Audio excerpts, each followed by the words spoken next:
estábamos yo estaba conduciendo y estaba hablando con Yesenia, no sé quién más estaba, y estábamos hablando de Charlie.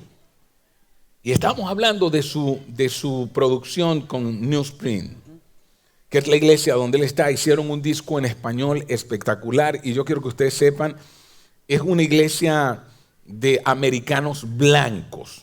O sea, en otras palabras, de gente que llega a la iglesia con sombrero y todo. O sea, son como campesinos, no redneck. Hay como 30,000 personas ahí en todas las 45,000 personas en New Spring. O sea, es una gran iglesia. Y él es director de alabanza allí, en tantos campos que tiene New Spring. Y estábamos escuchando la producción y no recuerdo quién le estábamos diciendo, wow, está buenísima, las canciones son muy buenas, cómo nos gustaría tener a Charlie acá en Orlando, es un gran amigo. Así que yo digo, no, déjame llamarlo. Entonces yo llamo a Charlie. Charlie me dice, no, si yo voy el miércoles para Orlando. Y yo digo, bueno, también hay que aprovechar. Nosotros somos una iglesia de aprovechados, ¿oíste? Ok. Entonces, básicamente por eso tú estás aquí. Pero yo no te he dicho esto, pero yo soy muy amigo de Seth Condry, y Seth es hermano de Charlie, y Seth sí ha estado con nosotros en nuestro campus en Barquisimeto. Y una vez me llamaron de Maracay y me dijeron, no, que aquí está el hermano de Seth Condry, Charlie. Yo digo, yo no sabía que Seth tenía un hermano viajando también. Sí, él también canta. Me llamó un pastor de allá. Entonces, oye, él le gustaría encontrarse contigo. Y honestamente yo sospeché. Yo dije, no, eso no es hermano de Seth nada. Porque si Seth es Condry y él es Buitriago, ¿cómo es eso? Esos no son hermanos nada. Y sí, y bueno, entiende que por eso no te invité allá en Barquisimeto. Ahora lo sé todo. Pero luego entonces nos vimos en North Point, nos vimos en Atlanta y él me contó su historia, luego nos vimos aquí en Orlando y él tiene una historia de vida extraordinaria. Y la historia de Charlie es una historia de lo que Dios hace, de lo que Dios puede hacer. Y para muchos papás que están aquí, yo quiero que ustedes sepan, la historia de Charlie es una historia de oración, de alguien que estuvo orando. La historia de Charlie es una historia de todo lo que Dios puede hacer con la vida de un joven que dice, ¿sabes qué, Dios? Yo anhelo servirte. Yo anhelo ser un creyente de verdad. No alguien que va a la iglesia, sino un creyente de verdad. Pero cuéntame, Charlie, ¿cómo terminaste tú aquí en los Estados Unidos? Él es venezolano, naciste en San Cristóbal, luego tus padres se mudaron a Puerto Ordaz. Y mi pregunta, ¿cómo es eso que terminaste en los Estados Unidos? Wow. Sí, soy de San Cristóbal. Y como dices tú, crecí en Puerto Ordaz. En el año 95 va un grupo de misioneros de Carolina del Norte a Venezuela y van a trabajar con una iglesia donde asistía mi mamá, asistía parte de mi familia. Pues yo era ese rebelde que no iba. Imagínate, a los 15 años pensaba que tenía a Dios de la chiva, yo no sé, pero creía que lo tenía todo. Y viene un grupo de misioneros a Venezuela a trabajar con esta iglesia y entre esos un hombre que se llama Johnny Condry, o sea que más gringo que él no hay. El tipo no hablaba español, de esos bien rubios, azules, o sea, él viene como misionero y habla con mi familia, con mi mamá, y mi mamá venía orando ya hace tiempo de que Dios abriera una oportunidad para mí como hijo, poder salir tal vez del país. La situación tal vez no era lo peor, pero ella como mamá, como buena mamá, se imaginaba, no, este se va a meter en problemas tarde o temprano. Soy el mayor de dos hermanos, una hermana y yo. Bueno, para no extenderme con la historia, Johnny habla con mi mamá y le dice, bueno, ¿por qué no lo mandas a Estados Unidos 1 año? Ay, ok, pues mi mamá venía pensando en eso, de cómo hacer eso, pero mándalo, él puede vivir con nosotros. Una familia de 6 hijos en ese entonces. O sea, yo iba a ser el 7º que se iba a meter en ese rollo, porque estaba complicado. Y así fue. 2 años después, en el 97, terminó el colegio, el liceo, y bueno, me pusieron en un avión a tierras desconocidas, sin hablar inglés, a los 17 años, si te puedes imaginar, en plena adolescencia, y prácticamente mi mamá, sin saber tal vez el futuro, en su corazón ella, en oración, prácticamente pues me envía a los Estados Unidos, donde empieza otra vida para mí. Y cuando llegas aquí, llegas a la casa de Johnny Condry.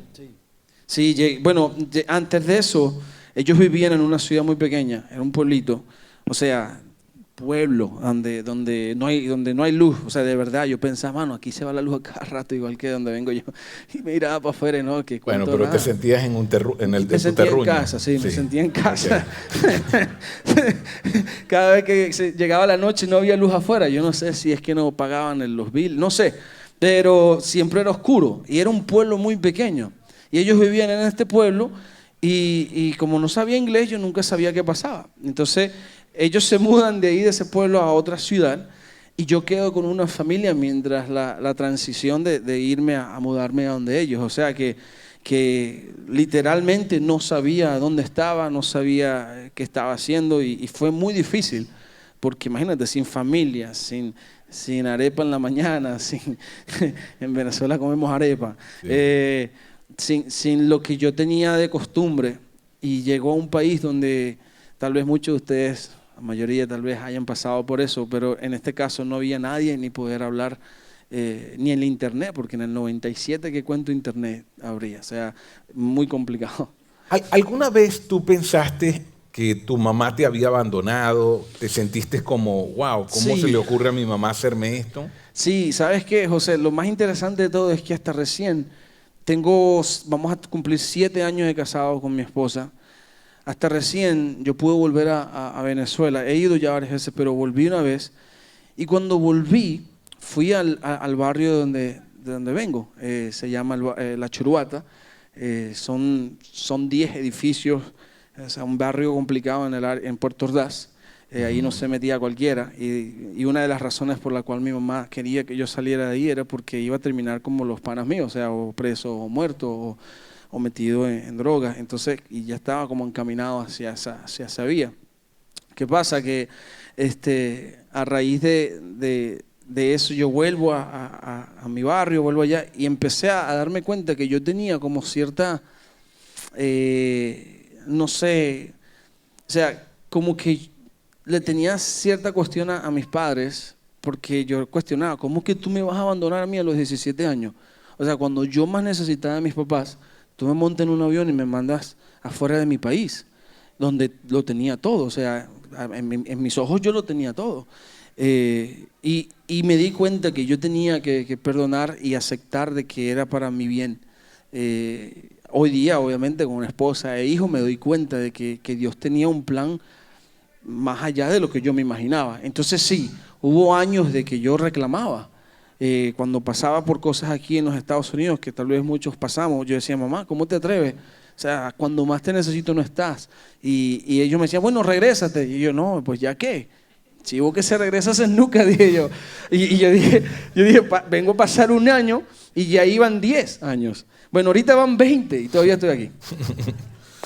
Ahora, tú eras jugador de fútbol, sí. Incluso llegaste a jugar a nivel profesional. Sí, a los 15 años ya tenía un contrato con un equipo que se llama Mineros de Guayana. Estuve ahí, jugué varios campeonatos con ellos, de ahí pasé a jugar con el Deportivo Táchira.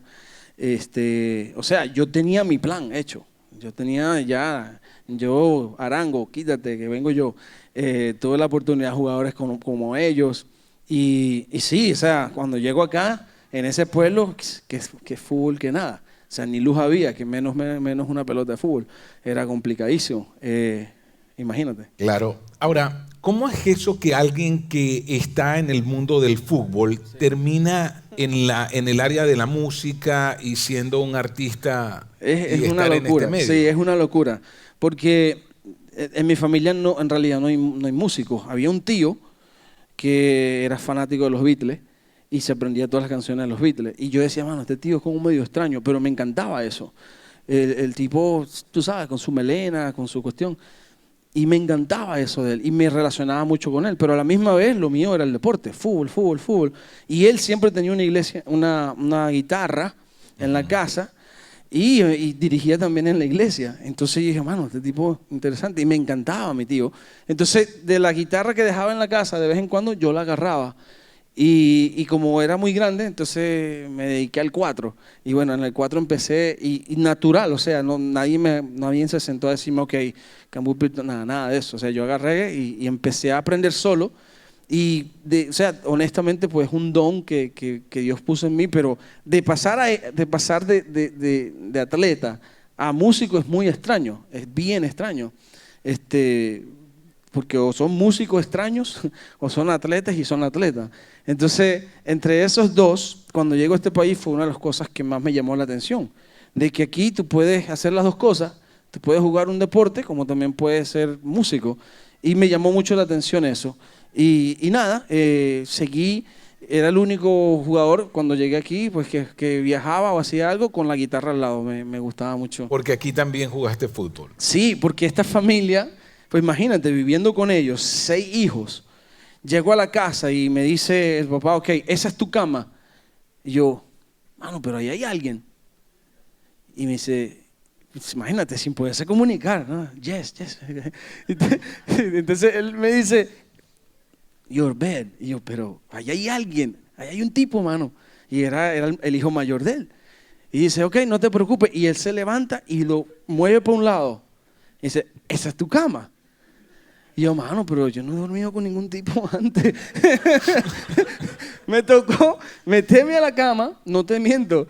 Y ahí como con eso, ¿en qué me he metido yo, mano? ¿A dónde me mandó mi mamá? Con estos gringos locos, brother.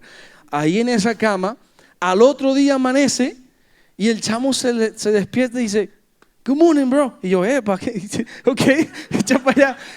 Era Seth. Seth, por 4 años dormí en la misma cama con lo que se convertiría en mi hermano. Eran 6 y no te miento, de vez en cuando amanecía uno más porque hacía frío en el invierno, amanecía otro entre nosotros. O sea, fue una experiencia que jamás me imaginé vivir. Y ahí estuve con ellos. 6 hijos, yo era el hermano mexicano.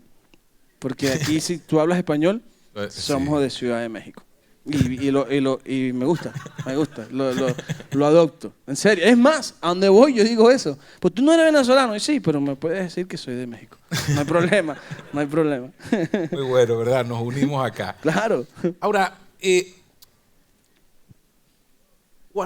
¿cómo fue tu relación con Johnny Condry, quien luego se convertiría en tu padre? Sí, una relación muy interesante porque imagínate como teenager, como adolescente, si no le hacía caso a mis propios papás, mucho menos a un tipo desconocido. Y en su casa de 6 hijos, pues él tenía reglas y tenía, o sea, había ciertas cosas como en cualquier casa. Pues si está bajo mi techo, se hace lo que yo digo. Bueno, él era así. Y él trataba como que de involucrarme. Salíamos a comer, por ejemplo, a Chick-fil-A o McDonald's o cualquier cosa. Y yo como no era parte de la familia, yo mismo me aislaba. O sea, yo mismo me sentaba en otra mesa. Esta gente no es familia mía. Yo no tengo un centavo para pagar un Big Mac, ni mucho menos. O sea, y él me decía, Charlie, vente, siéntate con nosotros. ¿Cómo te vas a sentar allá, mano? Tú eres parte de nuestra familia. Y él era el que pagaba por la comida. Y yo decía, bueno, anótalo, después te lo pago. O sea, era una cosa de loco. Pero él... Ya se lo pagaste, me imagino. No, todavía se lo debo. Ah, bueno. O sea, también le metiste. Oh, sí, no. Y pasó el tiempo, y era una relación interesante porque tratando de comunicarme, tratando de como que de ser parte de una familia que no era mi familia. Él trataba mucho de que yo me formara parte de su familia. Y es más, los hermanitos chiquitos traían a la casa, traían amiguitos. Y le decía, venga para que vean a mi hermano el mexicano. Y lo traían. Yo era un rockstar ahí, mano. Llegaban. Bueno, más que rockstar, fenómeno. Fenómeno, un fenómeno. llegaban y era, wow. Y me veían y me tocaban y yo los iba a perseguir. Pero ellos trataron siempre de hacerme parte de una familia. Entonces fue una relación rara al principio porque yo no entendía eso hasta que él me siente una vez, me dice, Charlie, tú no tienes que sentarte en otra mesa, tú a mí no me debes nada, lo que hay en esta nevera es tuyo porque es mío, tú eres mi hijo. Y yo le decía, no, yo no soy hijo tuyo, o sea, nada que ver. Y empezó a cambiar muchas cosas a través de esa frase, tú eres mi hijo. Mano, me sentía bien extraño porque yo no le iba a decir papá a él, ese no es mi papá. Ellos no son mis hermanos. Hasta que una noche, yo sé que esto no le ha pasado a nadie, pero a mí me pasa muy común. Mano, me meten tremendo ticket. Me agarra la policía por ir rápido y ¡pum! Primera vez que me pasa eso y el susto. No, aquí me deportaron. O sea, yo con ese miedo. Porque a raíz de todo esto, él estaba tratando de ayudarme con los papeles. Trataron de hacer la adopción legal, no pudieron. Entonces todo ese miedo que yo tenía cae en esa noche. Y en esa noche, ya cuando dije lo perdí todo, él se sienta conmigo y me comparte algo que cambió mi vida. ¿Y qué te compartió?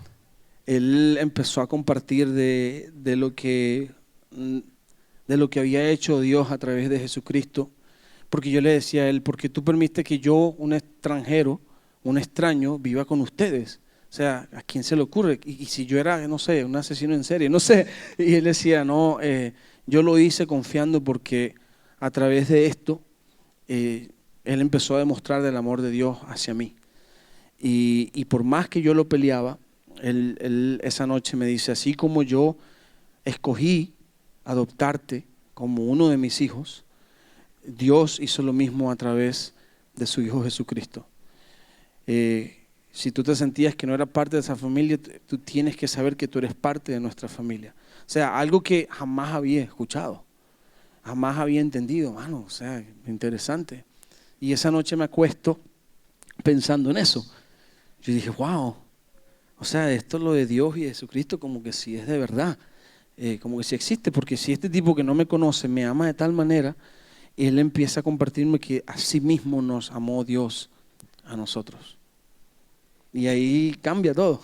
¿Y en ese momento tienes tu encuentro con Jesucristo o hubo un momento sí. Clímax? ¿Sabes qué? Yo pienso que es interesante porque yo pienso que fue un proceso. O sea, como que siempre Dios estaba tratando de llamar mi atención. O sea, que en vez de yo correr a Él, Él me atraía a Él. ¿Tiene sentido? O sea, por más que yo trataba de decir, no, yo no soy parte de X, Él trataba de demostrarme a mí que Él era presente. Una noche leí en Mateo, nunca había leído la Biblia, abro y justamente estaba marcado. Y es de que Él en serio se interesa por mí. Si Dios cuida de las aves, ¿cuánto más no va a cuidar de nosotros que somos su creación favorita? Por nosotros murió. Entonces, todo eso empezó a cliquear. Pero no fue algo de que fue, pum, de repente, ok, ya, listo, vamos para la iglesia. No, o sea, fue un proceso de que yo creo que desde antes que yo naciera, Él ya estaba atrayéndome a Él y demostrándome de que yo no estaba solo en este país y que mi adopción no era solamente física, sino espiritual a una familia eterna, que a través de Jesucristo podemos tener ese acceso. Qué bueno. Una locura. Sí, porque es algo extraño que Johnny Condry quisiera adoptar ya a un muchacho de 17 años, ¿no? Eso era común en el Imperio Romano, en la época del Imperio Romano. Había tanta mortalidad infantil que si la gente iba a adoptar un hijo, preferían adoptarlo después de los 12 años. Hoy día no es así. Hoy día, mientras más pequeños los adoptan, mientras más temprano en la vida los adoptan, en la vida del niño, para los padres es mejor. Ellos piensan, hey, aquí yo puedo enseñarle más. Así no viene con tantos hábitos, con malos hábitos. Pero en el Imperio Romano no era así. ¿Por qué? Porque antes de los 10 morían demasiados niños. Y si ibas a adoptar, debía ser seguro. Y cuando Pablo escribe en Efesios y dice que Él nos predestinó desde antes de la fundación del mundo para ser adoptados como hijos suyos, y eso Pablo lo escribe a los Efesios, y está en Efesios capítulo 1, en el verso 5 y 6, Pablo hablaba de la adopción romana. Lo que él está hablando es de la adopción romana, y es muy interesante la adopción romana. Primero era a muchachos grandes, o a muchachas grandes a quienes adoptaban. Segundo, tú podías desheredar a un hijo cuando tú quisieras, pero si era adoptado jamás lo podías desheredar. ¿Sabían eso? Y Pablo hablaba de esa adopción, y cuando dice que Dios nos nos adoptó como hijos suyos, eso es una gran noticia. ¿Saben por qué? Porque Dios no puede desheredarnos, porque se aplican las leyes del Imperio Romano. En otras palabras, somos sus hijos, una vez y para siempre. Una vez y para siempre. Y tu historia es una gran historia. Es una gran historia. Ahora, me pregunto, ¿cómo comienzas a componer música cristiana? Porque quizá a los que conocen la música de Seth Condry y en Global, antes Las Buenas Nuevas del Este, Barquisimeto, hemos cantado muchas canciones de los álbumes de Seth. Pero quizá ustedes no sabían, Seth ganó en el 2008, ganó el Dove Award, que es un premio que dan aquí en Estados Unidos como mejor álbum de música cristiana, pero 8 canciones de las que están en ese álbum fueron compuestas por Charlie. Y cuando Seth gana el Dove Award, Charlie también gana el Dove Award por ese álbum de Corazón a Corazón. Sí. Es ese álbum. Ahora, pero pregunto, ¿cómo comienzas a componer música para el Señor? Muy buena pregunta, porque voy a Venezuela, estaba en la universidad, y más o menos para que entiendan, porque este papá americano pues me dice, bueno, no te regreses hasta a Venezuela, quédate, aquí puedes estudiar, aquí a lo mejor pueden darte una beca, no sé, y justo así me llevó a una universidad y me puso a entrenar con un equipo de fútbol, y ese mismo día me ofrecen una beca por 5 años, completa. Y si no era así, tenía que regresarme a Venezuela. Bueno, le estás dando idea aquí a la gente, sí, para buena idea. Si tienen hijos que son atletas, llévenlos para la escuela que dan, o sea, a mí me pasó. Me dan una beca y me quedé estudiando. Justo la universidad era cristiana, tenían un equipo de fútbol y me becaron y me quedé. Bueno, a raíz de todo eso, termino la universidad. Antes de terminar la universidad, voy a Venezuela. Y pasó lo inesperado. Estábamos en Puerto La Cruz, una zona costera, y sufrí un accidente en el hotel donde nos estábamos quedando. Mi esposa, hoy día, era mi novia en ese entonces, estudiaba en Puerto La Cruz y fuimos a visitarla. Pero bueno, para hacer una historia larga, corta, en medio de la noche, escuchando cosas afuera, tú sabes cómo son las cosas allá, me despierto entre domingo y despierto, me empiezo como que a escuchar que se están metiendo y lo cierto es que me llevo un vidrio y caigo encima del vidrio y me corta el brazo. Me cortó el antebrazo. Perdí tendones, arteria, el nervio cubital se rompió, o sea, perdí movilidad, mi mano izquierda. Me llevan al hospital, no me atienden, me llevan al otro, o sea que amanece y yo desangrándome. Y cuando llego a la clínica, el doctor me dice, wow, no, mira, no vamos a poder salvar tu brazo. Perdiste demasiada sangre, el nervio no lo vamos a poder encontrar porque él se encoge, los tendones están rotos, vamos a ver qué podemos hacer. Y le digo, pero espérate, yo estaba tocando full time, o sea, ya estaba metido en la música a tiempo completo. Y yo le digo eso a él y me dice, no, por ahora olvídate, tú no creo que más nunca vuelvas a tocar la guitarra. Y yo le digo, no, estás loco. Y fue lo último que me acuerdo, una operación de 9 horas y media. Salgo de la operación y lo primero que hice fue tratar de ver si estaba mi brazo ahí. Estaba, pero mano, eso parecía una morcilla, bro. O sea, eso estaba, no había circulación, o sea, el brazo estaba deformado, no había sangre que estaba alimentando los dedos. Bueno, a raíz de eso, justo pasé 2 años sin poder tocar la guitarra y mi corazón quedó un poco ¿Qué edad tenías herido. ahí? Eso fue en el 2013. Yo tendría 23 años. 23 años. 2013. 2003. 2003. Estoy igual que tú, mano. Se me pegan los nervios. No, bienvenidos al 2007. Todos fluimos al mismo nivel de las personas con las que nos relacionamos. Sí, es verdad, es verdad. 2003, correcto. 2003, 2004. Y bueno, a raíz de eso no pude regresar a los Estados Unidos. Me enfermé con hepatitis. Estuve estancado allá, justo en las elecciones del sí y el no. No sé si te acuerdas de eso. Y bueno, me quedé allá un año completo. Y ese año fue, entre comillas, uno de los peores años para mí, pero era parte del proceso de Dios tratando de lidiar conmigo y empecé a escribir lo que pensaba. Muchas de las cosas que escribía no eran muy buenas, pero empecé a escribir canciones como cuestionando a Dios. ¿Por qué, Señor? ¿Por qué? ¿Dónde estás tú? Sí, ¿por qué? Y ese era el tipo de lo que salía de mi corazón. ¿Y qué pensabas en ese momento? Que Dios estaba ensañado contra ti. Sí. ¿Qué venía? Empecé a cuestionar muchas cosas porque dije, no puede ser que esto me pase a mí. O sea, ¿por qué a mí? ¿Cómo un Dios tan bueno puede permitir cosas tan malas? Pensé yo, ¿no?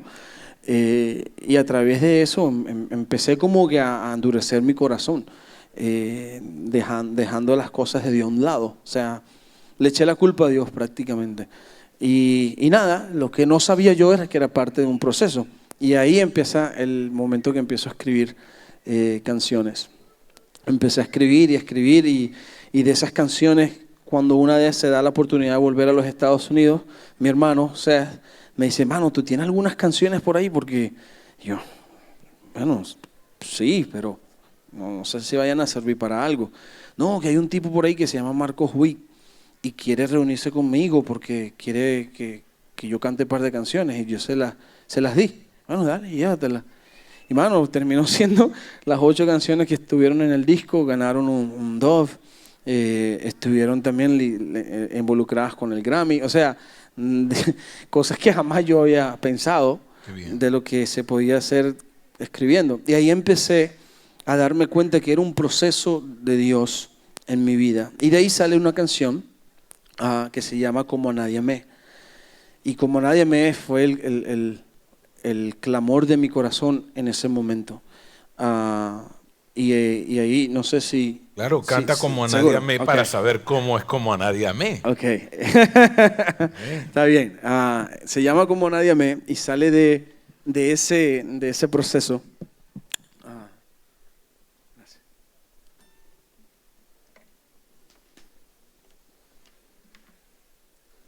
A raíz de ese accidente, pues yo no puedo mover mi mano izquierda, totalmente, obviamente, y no tengo sensibilidad, así que siempre tengo que ver a dónde están los dedos para que suene algo bien. O sea, en este momento tú no tienes sensibilidad en la mano izquierda. No, y no la puedo abrir, o sea, no puedo hacer este movimiento. O sea, que has recorrido mucho de tu carrera como músico sin que funcione una mano completamente. Con una mano falla, sí. Wow. Sí, con un solo pistón. Pero con un solo pistón ganar carrera es un milagro de Dios. Sí, es un milagro de Dios. Y de ahí salió esta canción, se llama Como Nadie Amé. Y la manera como toco es diferente a lo normal. Pero a través de esto entendí de que en mi debilidad Dios se hace fuerte. A veces lo que nosotros creemos de que son debilidades es donde Dios más quiere que tú las tengas presente, porque a través de esa debilidad Él puede usarte para la gloria de Él y no la de nosotros. Y esta canción se llama Como Nadie Amé.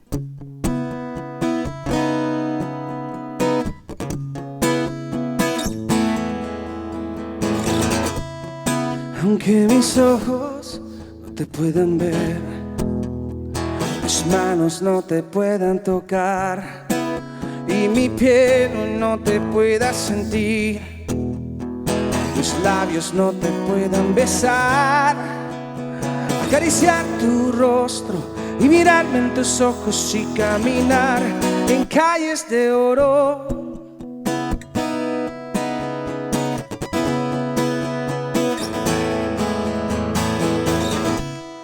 Aunque el mañana no vuelva a amanecer y la luna se vuelva a esconder y la lluvia no deje de caer, en ti yo siempre confiaré y gritaré a los cuatro vientos que te amo como nadie nunca amé, como a nadie amé, como a nadie amé, como a nadie amé. Y en mi soledad descubro lo que es amar, porque en realidad yo sé que tú estás. Oh.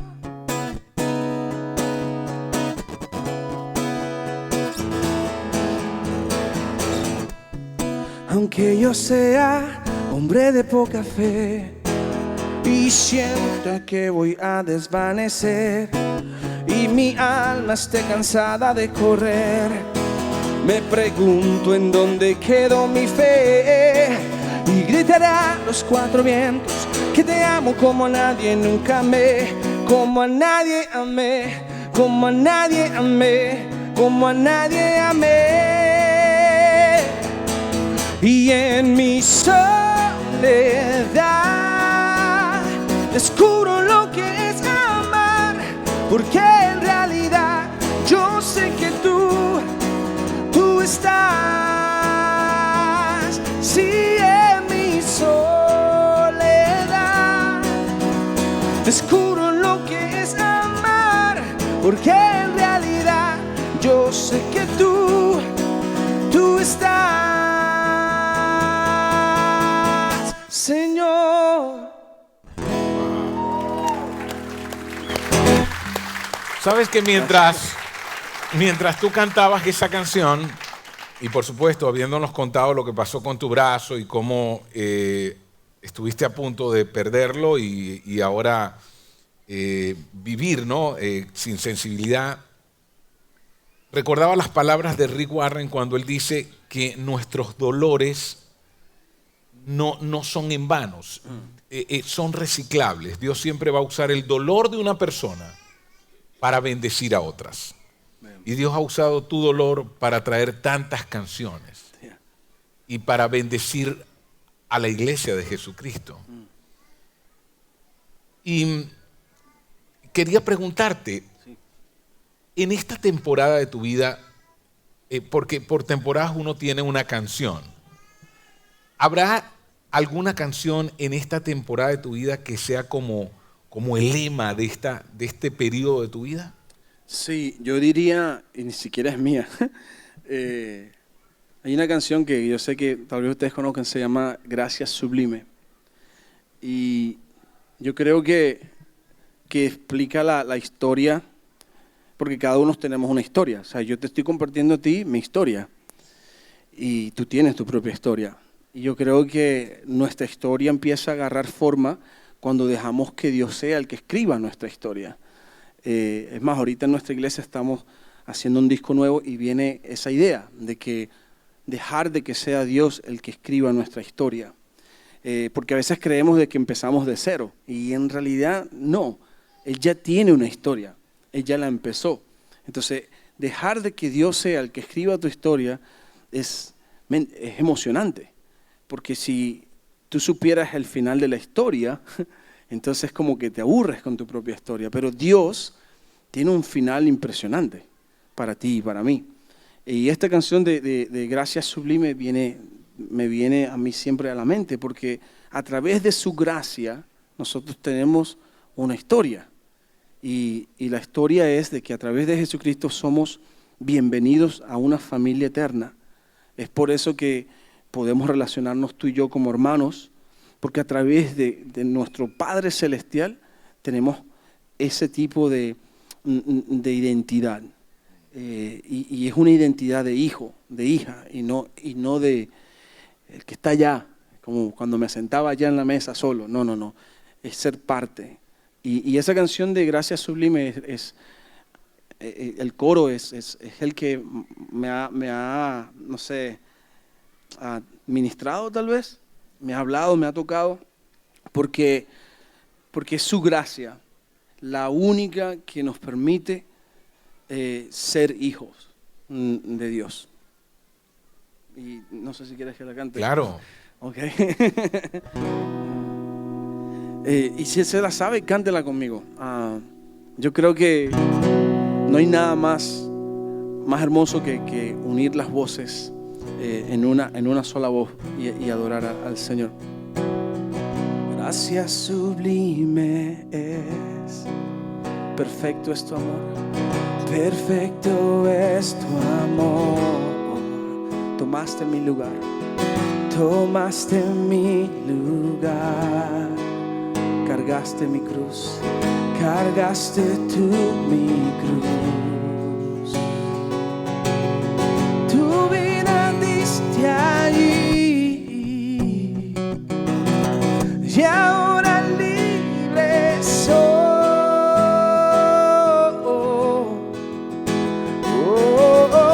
Jesús, te adoro por lo que hiciste en mí.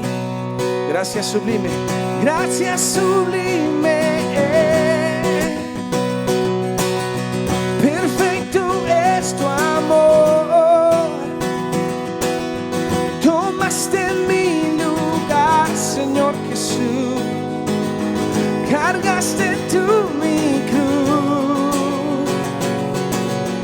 Tu vida diste allí. Y ahora libre soy.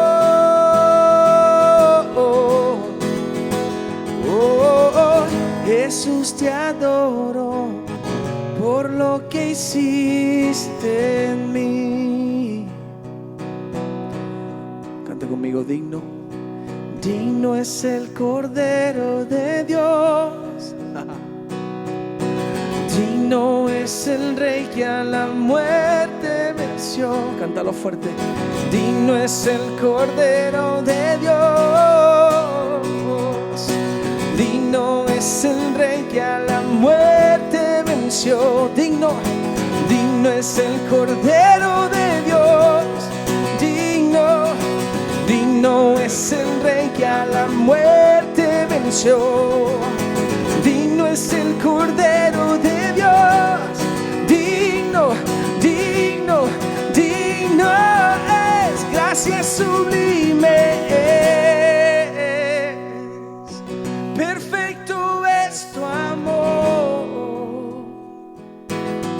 Tomaste mi lugar, Señor. Cargaste tú mi cruz. Tu vida diste allí. Y ahora libre soy.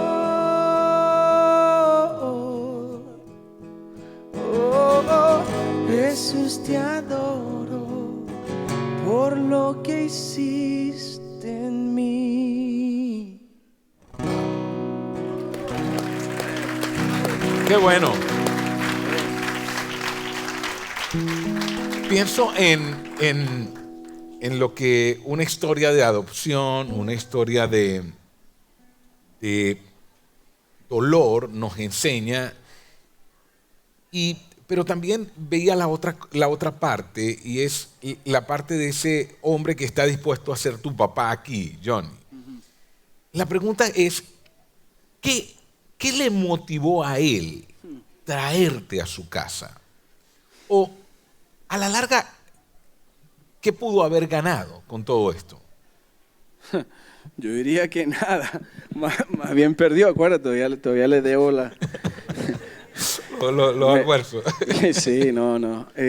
Tú sabes que él mismo se preguntó eso, porque acuérdate, yo tengo mi familia, o sea, yo tengo mi papá, mi mamá, y mis padres, mi papá, mi mamá, lo aman a él y a esa familia. Y una de las cosas más increíbles que he podido yo ver es ver a mis dos familias juntas y decir, bueno, mira, porque es como una familia espiritual también, y tengo mis padres, mis padres. Entonces, él mismo, Johnny, se hace esa pregunta.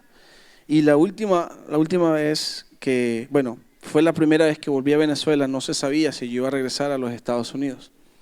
Íbamos en el carro y él se pone a llorar y me dice, yo la verdad no sabía el porqué de todo esto, pero el hecho que te haya traído a mi casa nos enriqueció como familia. Y yo le digo, no, pero este tipo está loco. Es lo contrario. Y me dice, no, el hecho de que tú hayas venido a mi familia cambió el rumbo de mi propia familia. Mis hijos, la mitad de mis hijos, que ahora son 7, nació otro. No tienen televisión. Oh, no tienen.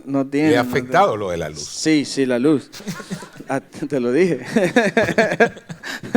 Él dice, la mitad de mis hijos, la mayoría han estado estudiando afuera en Sudamérica, en Argentina, como Seth, hablan español.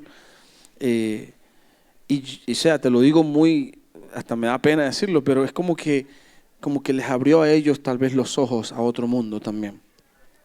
Él tiene hoy día un ministerio misionero donde envía ahora estudiantes universitarios alrededor del mundo. Y viene de esa idea, ¿no? De que vivió un muchacho aquí con nosotros y trajo otra cultura, trajo otras cosas. Y entonces él me dice, el propósito de todo esto fue de que mi familia fuera enriquecida contigo en nuestra casa. La mayoría se han casado con latinas. Se casó con una puertorriqueña, el otro se casó con una mexicana, ¿quién más? Costarricense. O sea, te digo, es interesante. Me mandan mensajes mis hermanos, el más pequeño me dice, ando buscando novia. Ya conseguí una muchacha venezolana. Y dije, hermano, pues esta gente, viste la influencia. Entonces, wow. Es como que yo pensaba que yo era el único beneficiado de esto. Y hoy día, ellos se quedaron en la casa de nosotros recientemente y cada vez que yo lo veo, yo le digo, wow, gracias por lo que hiciste. Él me dice, no, lo contrario, gracias por dejarme ser parte de esto. Y yo creo que hoy día puedo estar aquí y ahorita estamos viajando el mundo entero, que por cierto el martes regresamos a Venezuela, así que oren por nosotros. Yo amo a mi país, amo a mi familia.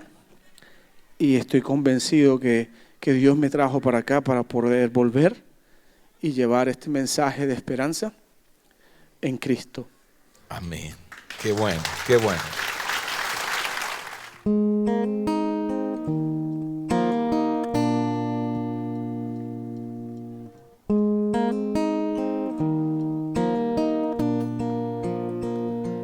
Cuando oscuro está y no puedo ver, mi anhelo eres tú. En mi soledad tú me sostendrás, mi anhelo eres tú. Das misericordia, Dios de gracia, tu amor es para siempre. ¿Quién es como tú? No hay otro igual. Tu amor es para siempre, por siempre.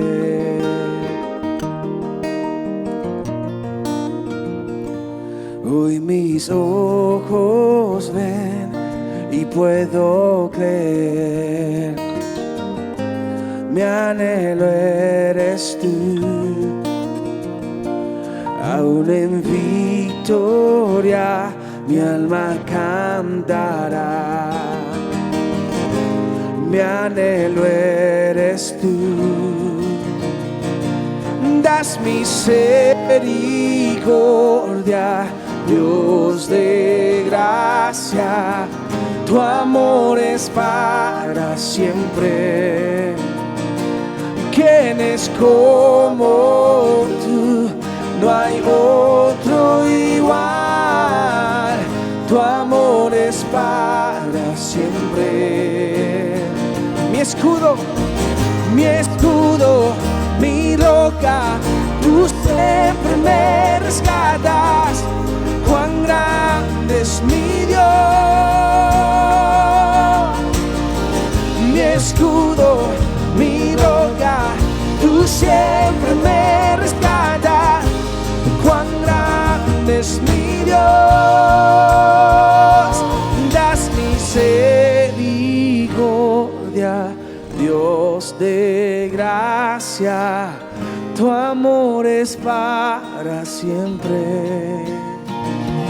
¿Quién es como tú? No hay otro igual. Tu amor es para siempre. Mi escudo, mi roca, tú siempre me rescatas. Cuán grande es mi Dios. Mi escudo, mi roca, tú siempre me rescatas. Cuán grande es mi Dios. Mi escudo, mi roca, tú siempre me rescatas. Cuán grande es mi Dios. Yeah. Mi escudo, mi roca, tú siempre me rescatas.